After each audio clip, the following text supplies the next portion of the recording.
ಆ ಸೂರ್ಯ ಪ್ರಕಾಶಮಾನವಾಗಿ ಪ್ರಜ್ವಲಿಸ್ತಾನೆ ಅಂತ ಹೇಳಕ್ ಬಯಸ್ತೀನಿ. ನಿಮ್ ಪ್ರಜ್ವಲನೂ ಅಷ್ಟೇ, ನಿಮ್ ಸೂರ್ಯನೂ ಅಷ್ಟೇ. ಈ ಹಾಸನ ಜಿಲ್ಲೆ ಋಣ ತೀರ್ಸಂತ ಕೆಲಸನ ಮಾಡ್ತೀನಿ ಅಂತ ಹೇಳಕ್ ಬಯಸ್ತೀನಿ. ಇವತ್ತು ಕೆಲವು ಅಧಿಕಾರಿಗಳು, ಕೆಲವು ವಿರೋಧಿಗಳು ನಮ್ಮ ಕಾರ್ಯಕರ್ತನ ಯಾವ ರೀತಿ ತೊಂದರೆ ಕೊಡ್ತಾರೆ ನೋಡ್ತಾ ಇದೀವಿ ನಾವು. ಯಾವುದು ಶಾಶ್ವತ ಅಲ್ಲ, ಯಾವ ಸರ್ಕಾರನೂ ಶಾಶ್ವತ ಅಲ್ಲ.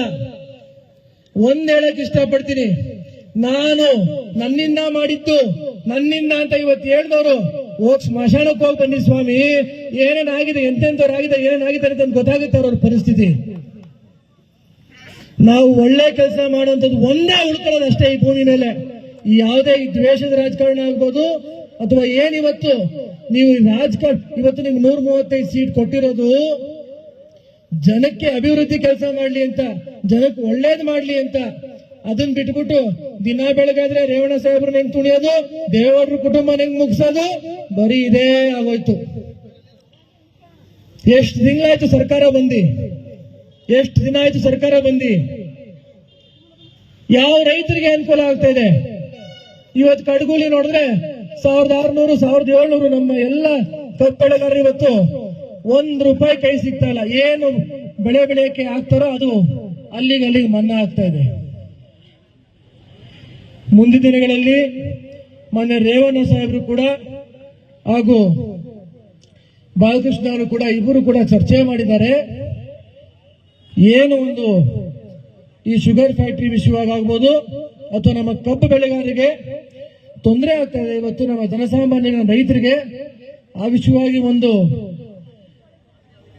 ಮೀಟಿಂಗ್ ಮಾಡಬೇಕು. ಎಲ್ಲ ನಮ್ಮ ಹಳ್ಳಿಗಳನ್ನು ರೈತರು ಸೇರಿಸಿ ಇವತ್ತೊಂದು ಪರಿಹಾರ ತರಬೇಕು ಅನ್ನೋದು ಒಂದು ಅವರ ಉದ್ದೇಶ ಆಗಿದೆ, ಸದುದ್ದೇಶ ಆಗಿದೆ. ನೀವೆಲ್ಲರೂ ಅವತ್ತಿನ ದಿನ ಹೆಚ್ಚಿನ ಸಂಖ್ಯೆ ಸೇರಬೇಕು.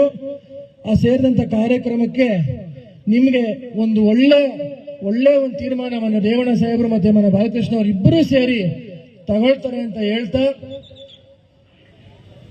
ಇವತ್ತು ಯಾವುದು ಶಾಶ್ವತ ಅಲ್ಲ. ಇವತ್ತು ಅದಕ್ಕೆ ನಾನು ಹೇಳಕ್ ಬಯಸ್ತೀನಿ, ಯಾರೇ ಪೊಲೀಸ್ ಅವರಾಗ್ಲಿ ಅಥವಾ ಯಾವುದೇ ಅಧಿಕಾರಿಗಳಾಗ್ಲಿ ಸ್ವಲ್ಪ ನ್ಯೂಟ್ರಲ್ ಮನೋಭಾವನೆ ಇಟ್ಕೊಂಡು ನೋಡಿ ಸ್ವಾಮಿ, ನಾನು 9-10 ವರ್ಷ ಆಯ್ತು ಇವತ್ತು ರಾಜಕಾರಣಕ್ಕೆ ಬಂದು. ನಾನು ಯಾರೊಬ್ಬರನ್ನು ಕಾಂಗ್ರೆಸ್ ಅವ್ರನ್ನ ಗೋಳಿಕೋಬೇಕು, ಜೈಲ್ಗೆ ಹಾಕ್ಸ್ಬೇಕು ಅಥವಾ ಕೇಸ್ ಮಾಡಿಸ್ಬೇಕು, ಈ ಸಂಪ್ರದಾಯ ನಾನು ಮಾಡಿಲ್ಲ. ನಾನು ಹೇಳೋದಿಷ್ಟೇ, ಯಾವ ಸರ್ಕಾರನೂ ಶಾಶ್ವತ ಅಲ್ಲ, ಯಾವ ವ್ಯವಸ್ಥೆನೂ ಶಾಶ್ವತ ಅಲ್ಲ.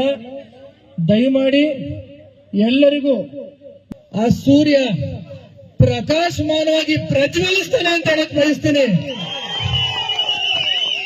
ನಿಮ್ ಪ್ರಜ್ವಲನೂ ಅಷ್ಟೇ, ನಿಮ್ ಸೂರ್ಯನೂ ಅಷ್ಟೇ. ಈ ಹಾಸನ ಜಿಲ್ಲೆ ಋಣ ತೀರ್ಸಂತ ಕೆಲಸನ ಮಾಡ್ತೀನಿ ಅಂತ ಹೇಳಕ್ ಬಯಸ್ತೀನಿ.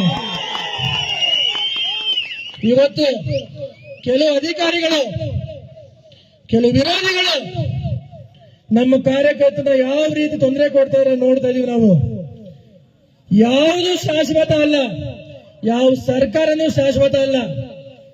ಒಂದ್ ಹೇಳಕ್ ಇಷ್ಟಪಡ್ತೀನಿ, ನಾನು ನನ್ನಿಂದ ಮಾಡಿದ್ದು ನನ್ನಿಂದ ಅಂತ ಇವತ್ತು ಹೇಳಿದವರು ಹೋಗ್ ಸ್ಮಶಾನಕ್ಕೆ ಹೋಗಿ ಬನ್ನಿ ಸ್ವಾಮಿ, ಏನೇನಾಗಿದೆ, ಎಂತೆಂತವ್ರಾಗಿದೆ, ಏನೇನಾಗಿದೆ ಅಂತ ಗೊತ್ತಾಗುತ್ತೆ ಅವ್ರ ಪರಿಸ್ಥಿತಿ. ನಾವು ಒಳ್ಳೆ ಕೆಲಸ ಮಾಡುವಂಥದ್ದು ಒಂದೇ ಉಳ್ಕೊಳ್ಳೋದು ಅಷ್ಟೇ ಈ ಭೂಮಿ ಮೇಲೆ. ಯಾವುದೇ ಈ ದ್ವೇಷದ ರಾಜಕಾರಣ ಆಗ್ಬೋದು ಅಥವಾ ಏನಿವತ್ತು ನೀವು ಇವತ್ತು ನಿಮ್ಗೆ 135 ಸೀಟ್ ಕೊಟ್ಟಿರೋದು ಜನಕ್ಕೆ ಅಭಿವೃದ್ಧಿ ಕೆಲಸ ಮಾಡ್ಲಿ ಅಂತ, ಜನಕ್ಕೆ ಒಳ್ಳೇದು ಮಾಡ್ಲಿ ಅಂತ. ಅದನ್ನ ಬಿಟ್ಬಿಟ್ಟು ದಿನ ಬೆಳಗಾದ್ರೆ ರೇವಣ್ಣ ಸಾಹೇಬ್ರನ್ನ ಹೆಂಗ್ ತುಣಿಯೋದು, ದೇವರ ಕುಟುಂಬ ಹೆಂಗ್ ಮುಗಿಸೋದು, ಬರೀ ಇದೇ ಆಗೋಯ್ತು. ಎಷ್ಟು ತಿಂಗಳಾಯ್ತು ಸರ್ಕಾರ ಬಂದಿ, ಎಷ್ಟು ದಿನ ಆಯ್ತು ಸರ್ಕಾರ ಬಂದಿ, ಯಾವ ರೈತರಿಗೆ ಅನುಕೂಲ ಆಗ್ತಾ ಇದೆ?